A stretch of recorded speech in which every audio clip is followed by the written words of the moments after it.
ഒരുപാട് ആരാധകർ, അതായത് സോഷ്യൽ മീഡിയയിലും ഒപ്പം അവരുടെ പേജുകളിലുമൊക്കെ നിരവധി ഫോളോവേഴ്സും ആരാധകരും ഒക്കെ ഉള്ള ഒരാൾ കൂടിയാണ് യമുന.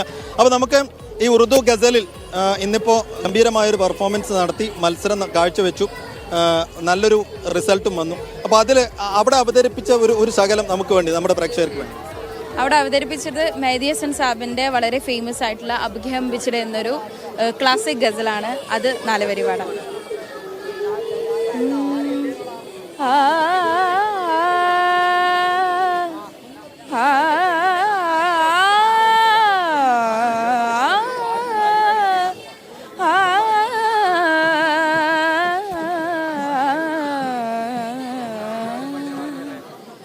अब के हम बिछड़े बिछड़े, अब के हम बिछड़े तो शायद कभी ख्वाबों में मिले,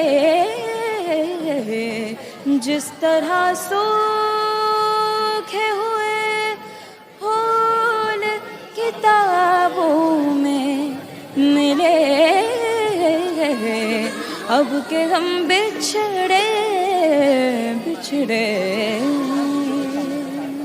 മനോഹരം. അപ്പോൾ നമ്മൾ ഈ സ്റ്റേജിൽ പെർഫോം ചെയ്യുന്നത് പോലെയല്ല, ടൈറ്റ് ഫൈറ്റ് ഉണ്ടാവും. അങ്ങനെയായിരുന്നു? നല്ല കഠിനമേറിയ മത്സരമായിരുന്നു. നല്ല ടൈറ്റ് കോമ്പറ്റീഷൻ ആയിരുന്നു. ആകെ 7 കുട്ടികൾക്ക് മാത്രമാണ് എ ഗ്രേഡ് കിട്ടിയത്. ആൻഡ് നല്ല പെർഫെക്റ്റ് ജഡ്ജ്മെന്റ് ആയിരുന്നു. എല്ലാം ഫെയർ ആയിരുന്നു. എല്ലാം നല്ല ടൈറ്റ് കോമ്പറ്റീഷൻ ആയിരുന്നു. എന്തായാലും നാളെ വീണ്ടും ഐറ്റം ഉണ്ട്. അതിലും ഇതേപോലെ എ ഗ്രേഡ് കിട്ടാൻ കഴിയട്ടെ, നല്ല പെർഫോമൻസ് കാഴ്ചവെക്കാൻ സാധിക്കട്ടെ. Congratulation once again. Thank U.